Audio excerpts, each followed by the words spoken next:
iman itu harus dibangun. Iman harus dibangun. Jadi kita punya iman yang mula-mula itu, yang nekat itu, ya, yang dulu mungkin puluhan tahun yang lalu.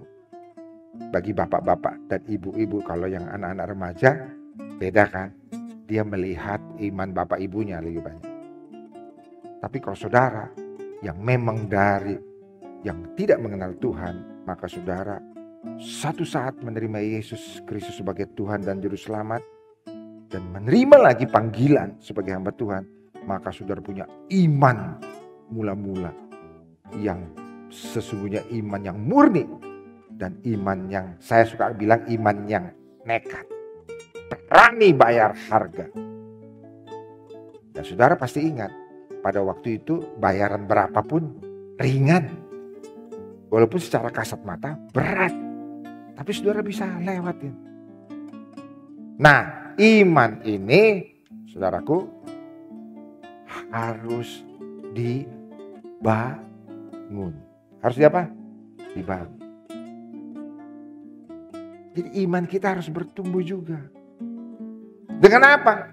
Dengan kita selalu merenungkan firman Tuhan, sehingga akhirnya kita semakin percaya kepada Tuhan, semakin takut akan Tuhan, semakin hormat pada Tuhan, semakin mempunyai wisdom yang dari Tuhan, semakin punya hikmat yang daripada Tuhan, semakin mengenal akan Tuhan, semakin bertumbuh akan Tuhan.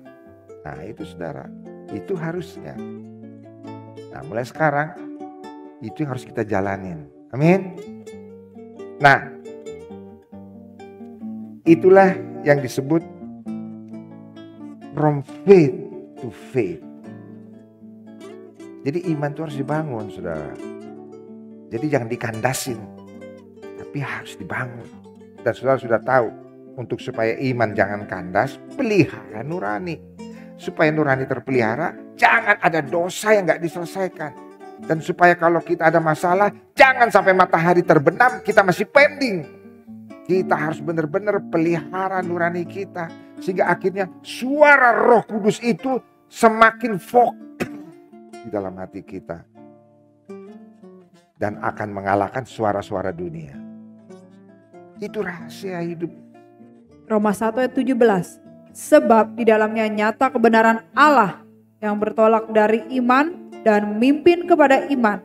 Seperti ada tertulis, orang benar akan hidup oleh iman. Nah, orang benar itu akan hidup oleh iman. Dan iman itu from faith to faith. Itu kalau bahasa Inggrisnya ya, bertolak dari iman dan memimpin pada iman. Itu kalau di bahasa Inggris disebut from faith to faith. Mungkin saudara udah pernah dengar lagu From Glory to Glory He's Changing Me. Ya sama aja. Dari satu kemuliaan kepada kemuliaan yang lain. Itu artinya kita itu mengenal Tuhan. Semakin mengenal Tuhan, semakin mengenal Tuhan, semakin punya hikmat, semakin berhikmat, semakin berhikmat, semakin berhikmat. Rahasia cuma satu saudara. Jangan ada dosa yang tidak diakui. Nurani kita harus kita pelihara. Itulah yang harus kita lakukan sekarang. Amin. Jadi masa-masa kita kandas iman setelah saudara selesaikan. Saya tahu minggu-minggu ini saudara banyak menyelesaikan kekandasan iman saudara. Minggu-minggu ini saudara jadi diingatkan Roh Kudus untuk dosa-dosa yang sudah disimpan-simpan, yang dikubur-kubur. Tapi ternyata itu dibukakan oleh Roh Kudus sehingga saudara mengakuinya. Dan setelah saudara mengakuinya, apakah Tuhan menghukum engkau? Hah? Malah Tuhan mengampuni. Saudara free. Because I know I am free. Karena darah Yesus mengampuni saya. Amin saudara. Oh saudara, itulah sebenarnya yang dimiliki oleh orang Kristen. Bebas. Dan saya sudah katakan 2 minggu lalu, apa yang mau dicoba oleh iblis sampai puluhan tahun. Iblis itu sangat-sangat benci kepada saudara. Dia ingin imanmu hancur. Sebab tanpa iman tidak ada seorang pun bisa melihat Tuhan. Nah, iman ini harus kita jaga. 2 Timotius 4 ayat 7. 2 Timotius 4 ayat 7. Aku telah mengakhiri pertandingan yang baik. Aku telah mencapai garis akhir dan aku telah memelihara iman. Siapa ini saudara? Siapa? Paulus. Paulus, hamba Tuhan yang besar itu.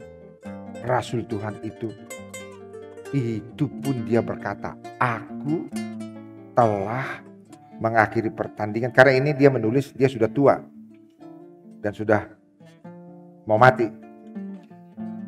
Aku telah mengakhiri pertandingan yang baik. Aku telah mencapai garis akhir. Dan aku telah memelihara iman. I have fought the good fight. Nah, itu mungkin bahasa Inggrisnya lebih bagus. Karena ketika aku telah mengakhiri pertandingan kayaknya agak sedikit kurang kuat intensinya. Tapi kalau bahasa Inggrisnya, I have fought the good fight. I have fought the good fight. Artinya apa, saudara? Aku telah bertempur dalam pertempuran yang benar. Fight. Ya nggak ada malas-malas, saudara, kalau di sini.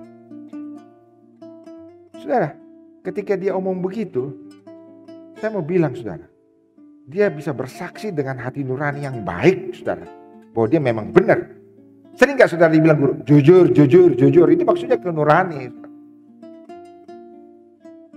Jadi ketika pada masa tuanya dia berkata, I have fought the good fight, maka benar saya telah melakukan satu peperangan pertempuran yang baik.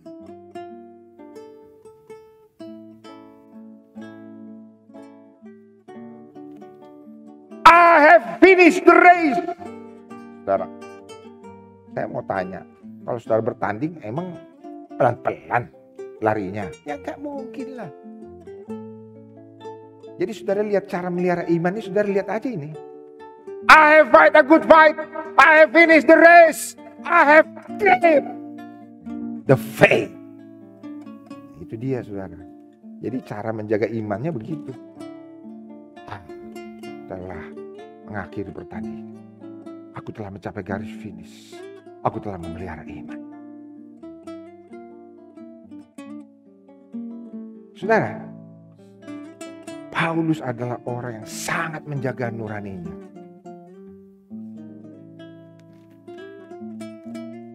Mari kita buka ya, 1 Kisah Rasul 23.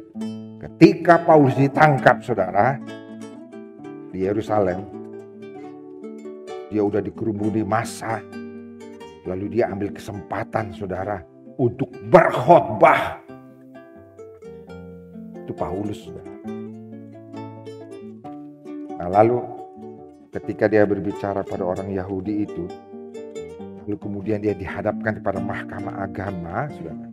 Saudara tahu mahkamah agama, berarti dia datang kepada orang-orang mahkamah agama yang dahulu adalah teman-temannya, saudara. Dia orang Farisi kan. Saudara, ketika di hadapan mahkamah agama, coba baca ayat Kisah Rasul 23 ayat 1. Kisah Para Rasul 23 ayat 1. Sambil menatap anggota-anggota mahkamah agama, Paulus berkata, "Hai saudara-saudaraku, sampai kepada hari ini aku tetap hidup dengan hati nurani yang murni di hadapan Allah." Saudaraku, coba lihat. Dia mulai kesaksian dengan apa? Sampai hari ini aku telah memelihara hati nuraniku yang murni di hadapan aku. Sehingga dia kemudian bersaksi bahwa itu adalah sesuai dengan hati nurani saya murni. Inilah kesaksian saya.